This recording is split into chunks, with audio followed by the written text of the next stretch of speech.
Hello，各位同学，大家好，欢迎大家来到今天的中文课。今天我们的题目就是欢迎来到我们公司，欢迎来到我们公司。đây là các bạn chẳng bữa thi là bắt phải dương này cái dương được riêng từ trong mỗi nắng hoan nghênh lại到我们公司 chả xóa cốm ca một đó công huấn được bảo của dương cho nên cái nông mê riêng ngày này cứ dương riêng chỉประโยค hay là sư miên mặt thêm cho mỗi nắng biết thay thay bằng đài ở buổi giao lang phê sự chiến của mình khai sử ba cái máy cà phê là dương chập đam thêm vào đó第一句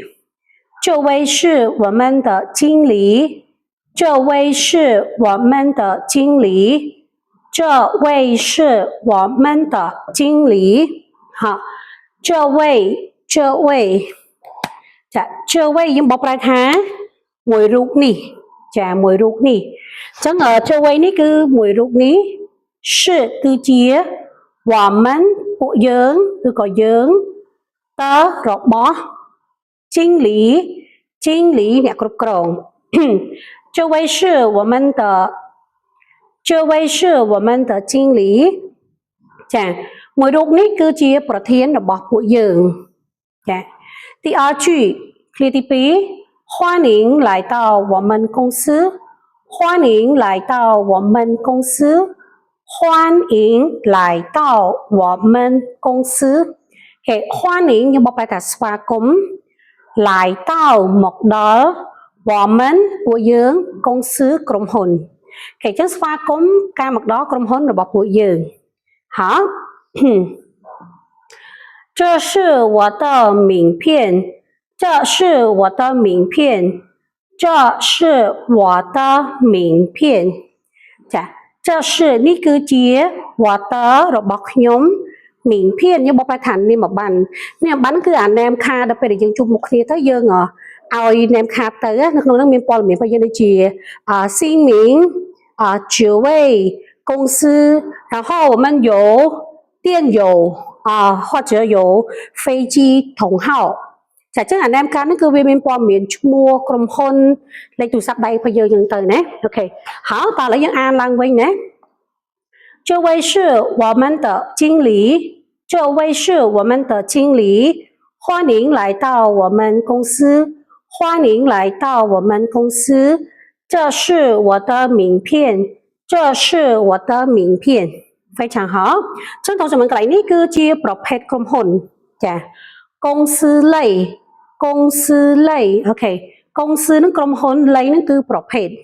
ចឹងឥឡូវយើងមកស្គាល់ពីប្រភេទក្រុមហ៊ុនណាអូខេយើងដឹងថា公司នឹងគឺក្រុមហ៊ុនណាចាប៉ុន្តែយើងចង់និយាយថាក្រុមហ៊ុនធានារ៉ាប់រង ចាក្រុមហ៊ុនធានារ៉ាប់រង中文怎么说呢 OK ធានារ៉ាប់រង中文说保险就是ធានារ៉ាប់រង保险公司ក្រុមហ៊ុនធានារ៉ាប់រងដោយក្រុមហ៊ុនគេលក់ធានារ៉ាប់រងហ៎ចាហើយហៅទៅ那我们还有ក្រុមហ៊ុននាំចេញនាំចូលណា中文怎么说呢进出口公司进出口公司我们翻译ក្រុមហ៊ុននាំចេញនាំចូលចាដូចគាត់នាំចេញនាំចូលផលិតផលអញ្ចឹងណាចាគាត់មិនមែនផលិតទេគឺគាត់នាំចេញនាំចូលចាគាត់នាំផលិតផលខ្មែរចេញគាត់នាំផលិតផលបរទេសចូលអញ្ចឹងណាចាអញ្ចឹងគេថាជីនហ្នឹងគឺចូលណាជីនហ្នឹងគឺចូលឈូហ្នឹងគឺចេញដល់ពេលឈូខោគឺនាំចេញជីនខោនាំចូលឈូខោនាំចេញ ដល់ពេលពីរនេះបូកចូលគ្នាជីនឈូខោនាំចេញនាំចូលដល់ពេលយើងថែម公司មួយទៀតមកមានថាក្រុមហ៊ុននាំចេញនាំចូលជីនឈូខោ公司ចាក្រុមហ៊ុននាំចេញនាំចូលអូខេ然后我们还有ក្រុមហ៊ុន electronic 中文怎么说呢我们说电子用បបថា electronic ចាគ្រឿង electronic ដូចជា电视ទូរទស្សន៍ហើយ电脑 computer 空调 machine ត្រជាក់还有电风扇ណាមានកង្ហារមានអីហ្នឹងគឺជាប្រភេទ电子ឬក៏គេហៅថាជាទៀនហ្នឹងគឺគ្រឿង electronic ដែលយើងប្រើប្រាស់នៅក្នុងផ្ទះណាចាអូខេអញ្ចឹង电子និង electronic អានេះយើងនិយាយជារួម电子公司ក្រុមហ៊ុន electronic តោះឥឡូវយើងអានឡើងវិញណា公司类ប្រភេទក្រុមហ៊ុន保险公司保险公司ក្រុមហ៊ុនធានារ៉ាប់រង进出口公司进出口公司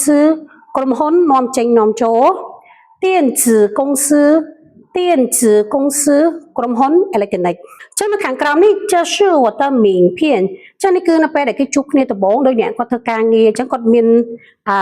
名片គាត់មាននាមប័ណ្ណរបស់គាត់ចឹងគឺគាត់តែងតែដោះដូរគ្នាឲ្យចឹងទៅប៉ុន្តែបើសិនយើងចង់និយាយផ្សេងក្រៅពី名片ណាឧទាហរណ៍ថានេះគឺជា Telegram របស់ខ្ញុំយើងនិយាយថាម៉េចចា Telegram គឺ 飞机នេះឡើយនេះយើងមិនបកប្រែថាយន្តហោះទេយើងមើល logo របស់ Telegram គឺរូបយន្តហោះកដាស់ហ្នឹងហើយអញ្ចឹងទៅគេហៅ 飞机ណា 飞机ហ្នឹងគឺសម្រាប់លើ Telegram ហើយ飞机同号飞机同号លេខទំនាក់ទំនង Telegram 这是我的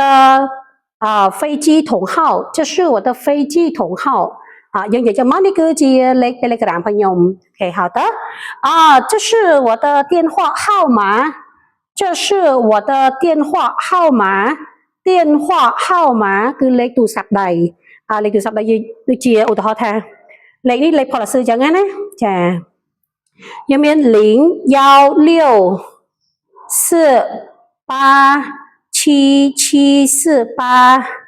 អូខេចឹងហ្នឹងគឺលេខទូរស័ព្ទរបស់យើងហ្នឹងគឺទៀនហក់ហៅម៉ាយចំពោះលេខ1ណាលេខ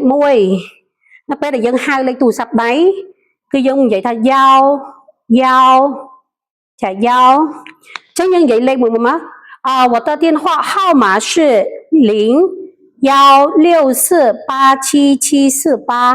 ខេ很好នេះគឺជាលេខទូរស័ព្ទដៃរបស់ខ្ញុំណាតោះនេះគឺជា email ហ្នឹងបើសិនជាអ្នកគាត់ធ្វើការនៅ office គឺគាត់តែងតែមាន email របស់គាត់ណា email គឺ电邮គឺ email គេហៅថាសារ electronic ហ្នឹងហើយ